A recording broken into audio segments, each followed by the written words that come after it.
abundantes para nosotros, Padre. Que tu palabra sea revelada en nuestro corazón y que cada día, Señor, este alimento que fortalece nuestro espíritu nos siga guiando, nos siga dirigiendo en el camino para el cumplimiento de tu propósito. Te lo pedimos, Padre, en el nombre poderoso de Cristo Jesús. Amén y amén. Siempre es bueno, importante, cuando empezamos un periodo de tiempo, un año, tener como una meta o un lema para el año, más que una meta, ¿no? Un lema que constantemente lo tengamos presente en nuestro corazón.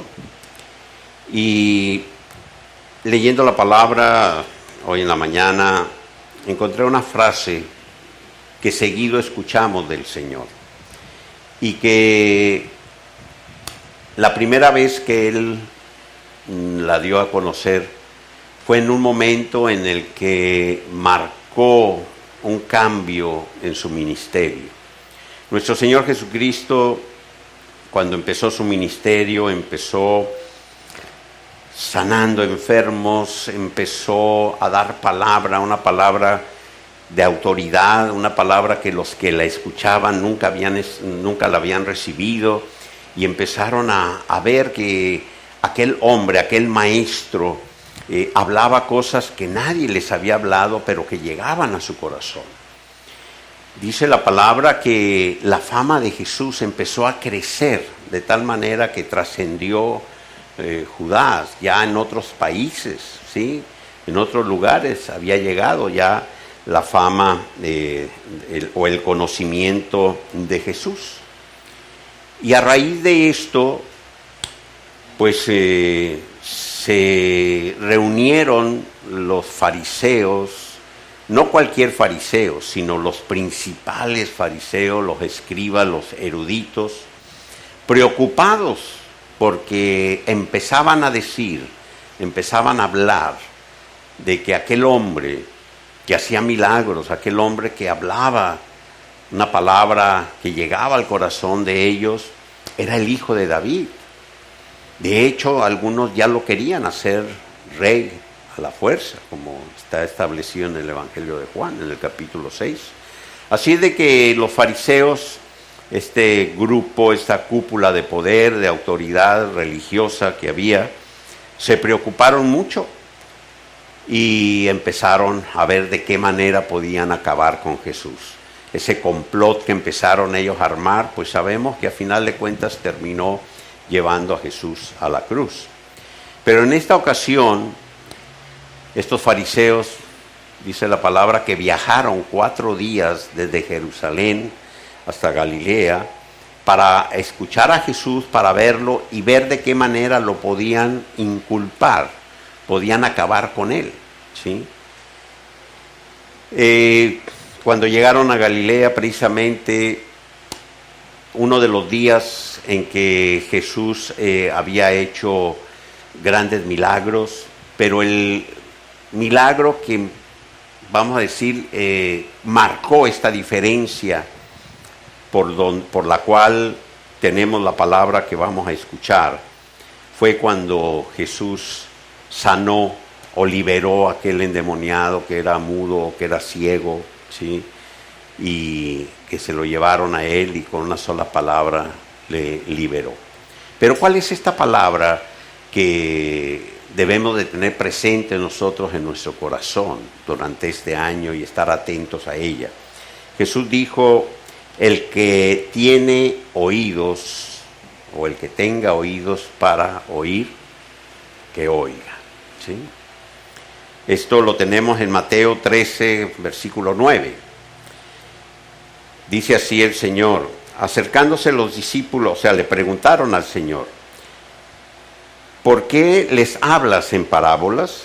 Y él respondiendo dijo: porque a vosotros ha sido dado a conocer los misterios del reino de los cielos, pero a ellos no ha sido dado.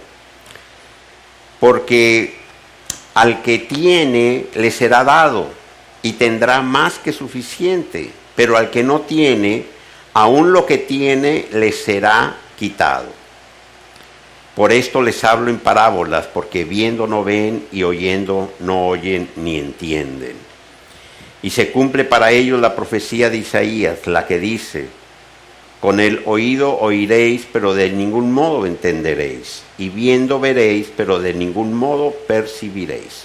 Porque el corazón de este pueblo fue engrosado, y con dificultad oyeron con los oídos y cerraron sus ojos, a fin de que no vieran con los ojos y oyeran con los oídos, y entendieran con el corazón y se arrepientan.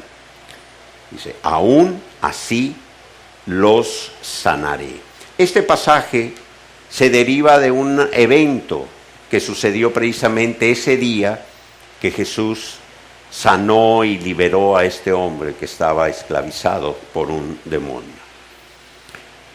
Pero en muchas ocasiones ya escuchamos a Jesús que constantemente decía a sus discípulos: el que tenga oídos para oír, que oiga. Cuando los fariseos vieron a Jesús hacer este milagro y vieron que la gente se asombraba de lo que él había hecho, empezaron a escuchar que la gente proclamaba que Jesús era el Hijo de David. Empezaron a ver cómo la gente empezó a levantar alrededor del Señor esta palabra que para ellos era un peligro que se le reconociera. Y ellos estaban allí como eruditos, estaban allí como los sacerdotes, como la cúpula, ¿sí?, más grande, más alta, de mayor autoridad, que representaba esa religiosidad para ellos. Así de que ellos esperaban de ellos una confirmación, una palabra de lo que Jesús acababa de hacer, porque aquel hombre representa el estado, vamos a decirlo, más deplorable en el cual se puede encontrar un ser humano. Estaba endemoniado, estaba esclavizado por un demonio, era mudo, era ciego, y se cree que lo más probable era que también era sordo. Así de que no había absolutamente hombre alguno, no había ninguna técnica, no había absolutamente nada que lo pudiese ayudar, porque él no podía ver nada, él no podía oír, ni siquiera se le podía preguntar qué tenía o qué sentía, porque era mudo y estaba esclavizado por un demonio. Así de que Jesús, con una sola palabra, le libertó, le hizo libre, le sanó, le dio la vista, le dio, pudo hablar y pudo oír. O sea, en un momento lo restauró completamente. Los que estaban alrededor de Jesús dijeron: este es el Hijo de David, o sea, esto solamente puede venir de parte de Dios. Nadie más puede hacer esto. Entonces los fariseos inmediatamente dijeron: no podemos permitir esto. ¿Sí?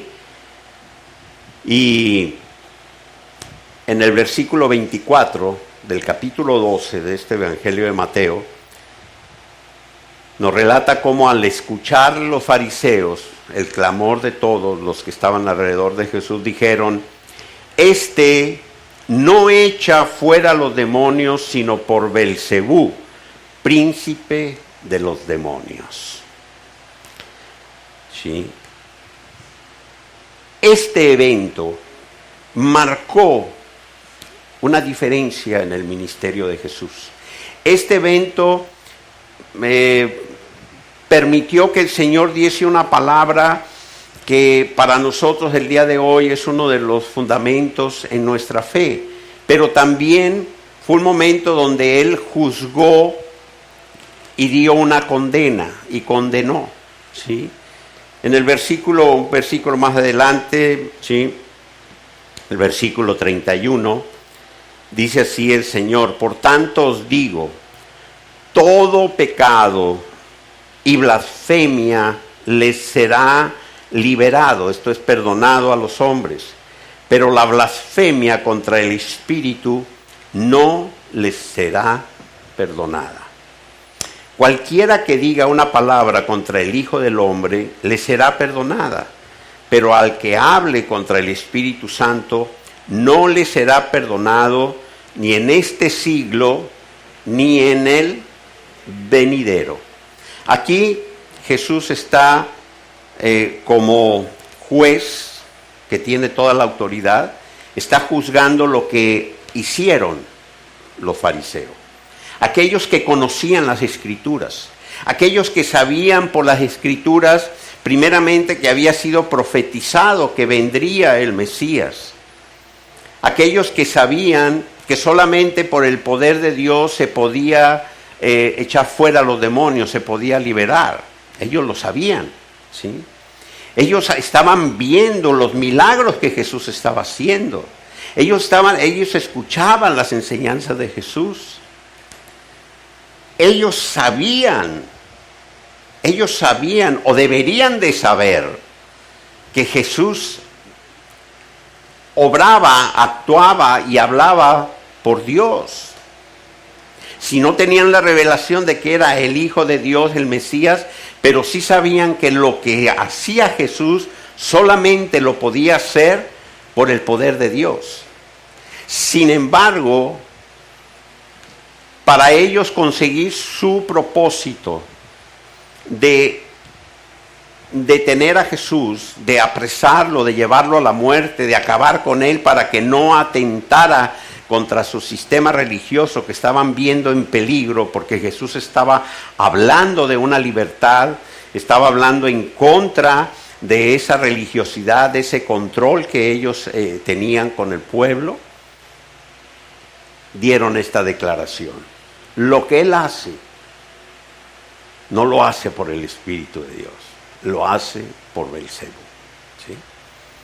Allí es cuando Jesús habla, da una enseñanza y dice que cualquier casa dividida, cualquier reino dividido, ¿sí?, no puede salir adelante, no puede triunfar.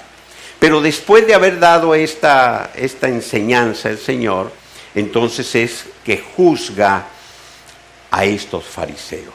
Por eso esta frase que para muchos a veces les es un poco difícil entender, ¿sí?, de qué significa de que al que tiene le será dado y tendrá más que suficiente, pero al que no tiene, aún lo que tiene le será quitado. O sea, muchas veces dice uno, bueno, como que esta frase no concuerda mucho con el corazón del Señor. O sea, ¿por qué? Porque al que no tiene, aún lo que tiene le será quitado. Bueno, pues esta frase, esta declaración de Jesús, fue dada precisamente en este contexto, ¿sí?, refiriéndose a lo que los fariseos, este grupo de fariseos, acababa de hacer. La palabra del Señor nos enseña que gracias a la obra redentora de nuestro Señor Jesucristo, su sangre, nos perdona todo pecado. Que Él, todo pecado que sea confesado, todo pecado que nosotros pongamos delante de Él, que reconozcamos, Él nos perdona y nos limpia. Eso está establecido en su palabra. Pero alguien dice, pero entonces, ¿por qué hay un solo pecado que no puede ser perdonado? Y tenemos que entender esto, porque algunos hasta tienen temor. A mí me han preguntado y me dicen, ¿cuál es el pecado? La blasfemia, porque ese no puede ser perdonado y no vaya a ser que sí. De hecho, una persona me preguntó que por qué le perdonaron a Pedro cuando lo negó. Bueno, pues el negarlo no es una blasfemia contra el Espíritu. Hay que estar muy atentos a las palabras del Señor, qué es lo que Él quiere decir con todo esto. Dice el versículo 32, cualquiera del capítulo 12, cualquiera que diga una palabra contra el Hijo del Hombre, le será perdonada, pero al que hable contra el Espíritu Santo, no le será perdonado ni en este siglo, ni en el venidero. O sea, no tendrá perdón. ¿Cómo es eso? Bueno, Versículo 37 dice así el Señor: porque por tus palabras serás justificado y por tus palabras serás condenado. Y aquí es muy importante que entendamos esto. No es por nuestras palabras que nosotros podamos decir, yo soy justificado, yo ya estoy perdonado. No, es por mis palabras cuando yo declaro que Jesucristo es mi Señor, porque lo he creído en mi corazón para justicia, que es lo que establece Romanos, ¿sí? En el libro de Romanos capítulo 10. Que si nosotros, al creer en nuestro corazón que Cristo murió en la cruz para el perdón de nuestros pecados, y nosotros aceptamos ese sacrificio de Jesús en la cruz, si nosotros recibimos a Cristo como Señor y Salvador, si arrepentimos de nuestros pecados y le confesamos, nosotros somos justificados. Cristo paga por nosotros en la cruz del Calvario y nos es imputada esa justicia a nosotros. Entonces nosotros somos justificados por nuestras palabras. ¿Por cuáles palabras? Las palabras que declaran que creemos en Dios, que creemos en Cristo como nuestro Señor y Salvador. Nuestras palabras que declaramos al nosotros recibirle a Él como el Señor de nuestra vida. Como también lo dice en este mismo versículo 37, y por tus palabras serás condenado. Aquel que no cree en Dios, aquel que no cree en Jesucristo como Señor y Salvador, aquel que como los fariseos dijeron que lo que Jesús había hecho, el haber liberado a aquel endemoniado, que es una obra del Espíritu Santo, que sabemos que es Dios el que lo hace, ellos se lo atribuyeron a Satanás. Esa es la blasfemia contra el Espíritu Santo, atribuirle a Satanás la obra de Dios, ¿sí? Y ese pecado no se perdona. ¿Por qué no se perdona?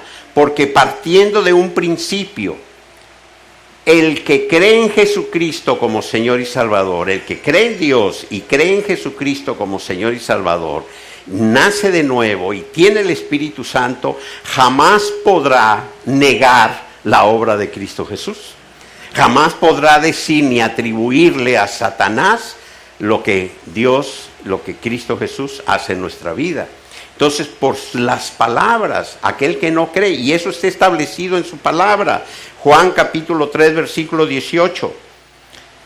El que cree en Él no es juzgado, pero el que no cree ya ha sido juzgado porque no ha creído en el nombre del unigénito Hijo de Dios.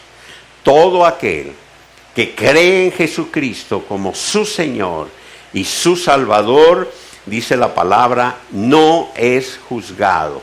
Sabemos que hay varios juicios. Ya en otra ocasión hablaremos a más profundidad con los juicios.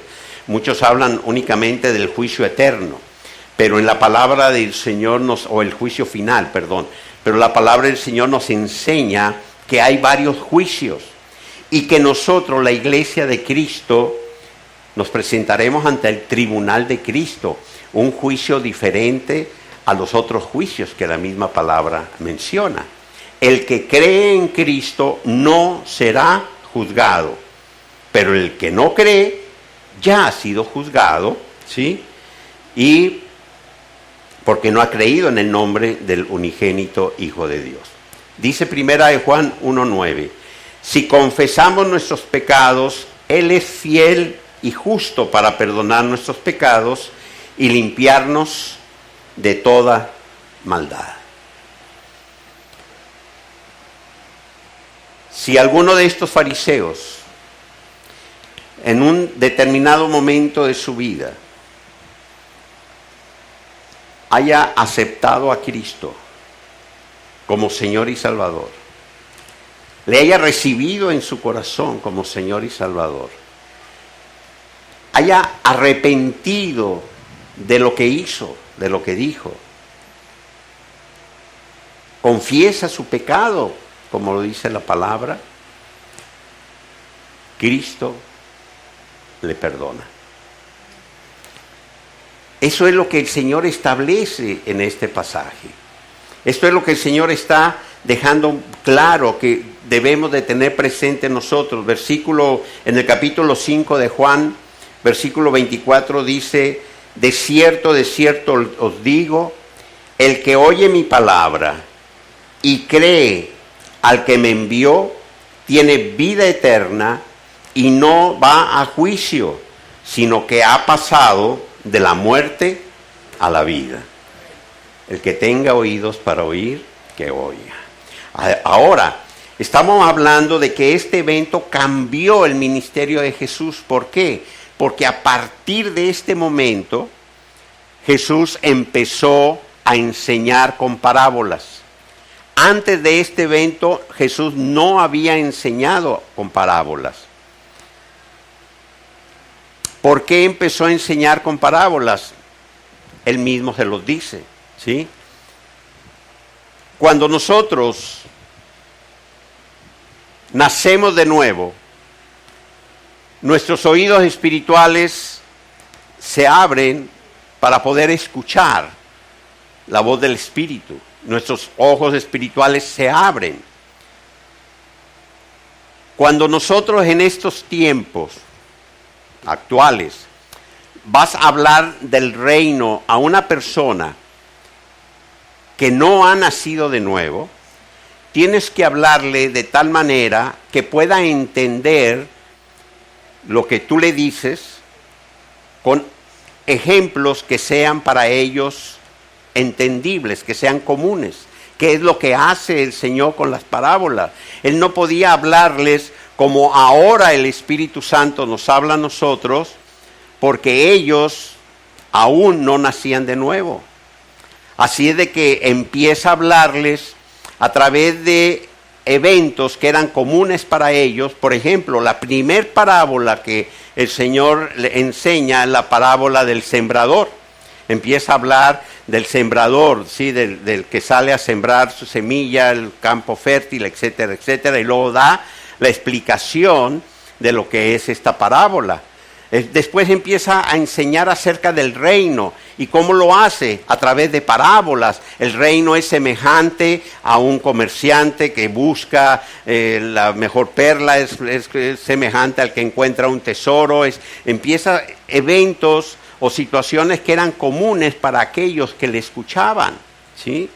Y así fue como él empezó a establecer y a dar a conocer todos los principios del reino. Y aquellos a los que les había sido dado conocer estos misterios del reino, que eran sus discípulos, aún ellos, cuando Jesús hablaba en parábolas, algunos de ellos llegaban con él y le decían: a ver, explícamela, porque no la entendí, ¿sí?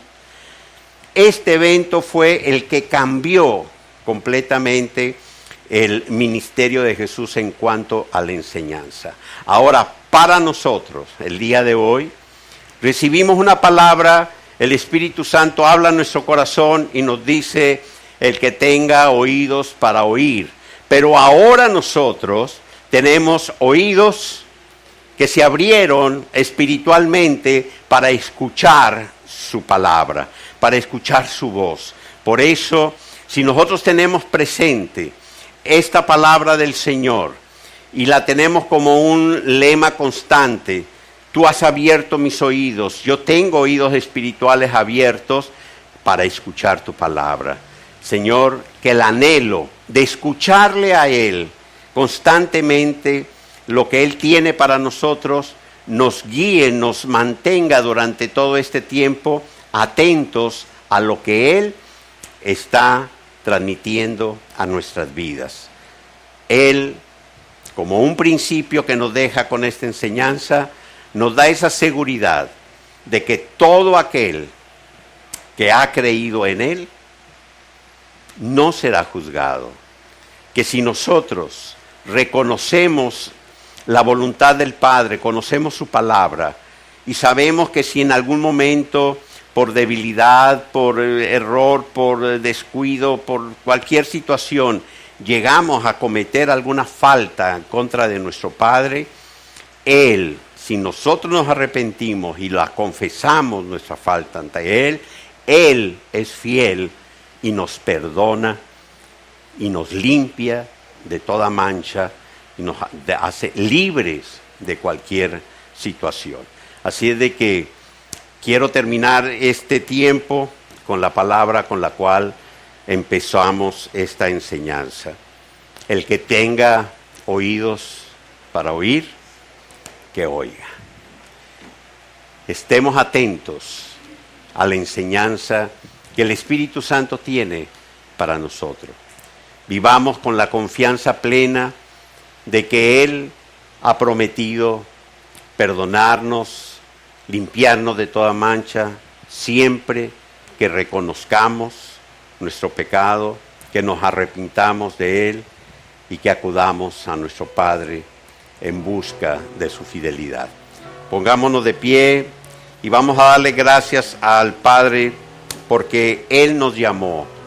Él nos ha dado esta maravillosa oportunidad de escuchar su palabra. Se han abierto nuestros oídos. Por eso cuando nos reunimos a recibir su palabra, tengamos presente este principio. No es un acto de religiosidad venir a la iglesia y sentarnos únicamente para escuchar alguna enseñanza, sino que debemos de estar atentos, oír con nuestros oídos espirituales, anhelar que la revelación de la palabra sea en nuestra vida, sea en nuestro corazón, para que su palabra sea un depósito en nuestro espíritu, sea el alimento que nos fortalece, sea la guianza que nos marca la dirección, sea la fortaleza para, como lo vimos la semana pasada, llegar a la meta, alcanzar ese maravilloso premio que tenemos en Cristo Jesús. Padre, te damos gracias por tu palabra y te pedimos, oh Dios, que seas tú revelándola en nuestro corazón. Que tu palabra, Señor, se manifieste con plenitud en nuestra vida. Tú has abierto nuestros oídos espirituales para escucharte a ti, Señor. Habla a nuestro corazón. Muéstranos, Señor, tu voluntad. A ti te damos, Padre, toda la gloria, toda la honra, en el nombre de Cristo Jesús. Amén y amén. Denle un fuerte aplauso al Señor.